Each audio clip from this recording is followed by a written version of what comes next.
ఒక్క చిన్న తప్పు జీవితాంతం మీ బాధకు కారణం కావచ్చు. హై ఫ్రెండ్స్, నేను మీ gastro and liver doctor Nikhilesh Yandamuri, యశూర్ hospitals, Narasaraopet. Harpic, phenyl, Lizol, bathroom cleaners లాంటివి కలర్ఫుల్ బాటిల్స్లో ఉండడం వల్ల చాలాసార్లు పిల్లలు పొరపాటున కూల్ డ్రింక్ అనుకుని తాగేస్తూ ఉంటారు.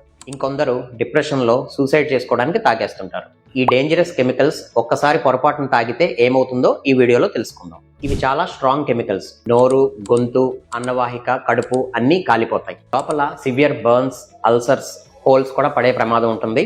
రానున్న రోజుల్లో ఫుడ్ పైప్ ష్రింక్ అయిపోయి ఆహారం తినలేకపోవడం కూడా జరుగుతుంది. అందుకే పొరపాటున ఇవి ఎవరైనా తీసుకుంటే ఫస్ట్ ఏం చేయకూడదో తెలుసుకుందాం. ఎక్కువగా ఏ లిక్విడ్స్ తాగించద్దు, ఎందుకంటే దానివల్ల వామిటింగ్ అయ్యే ఛాన్సెస్ ఉంటాయి, చోకింగ్ అయ్యే ఛాన్సెస్ ఉంటాయి. ఒకటే రూల్ గుర్తుపెట్టుకోండి, వెంటనే గ్యాస్ట్రోఎంట్రాలజిస్ట్ దగ్గరికి తీసుకువెళ్ళండి. ఎండోస్కోపీ ద్వారా స్టమక్లో డ్యామేజ్ ఎంత అయిందో అసెస్ చేసి ట్రీట్మెంట్ స్టార్ట్ చేస్తారు. బాత్రూమ్ క్లీనర్స్ని ఎప్పుడూ సేఫ్గా లాక్ చేసి ఉంచాలి. వాటర్ బాటిల్స్లో, కూల్ డ్రింక్ బాటిల్స్లో ఎప్పుడూ పెట్టకూడదు. పిల్లల చేతికి అందే చోట అస్సలు ఉంచకూడదు.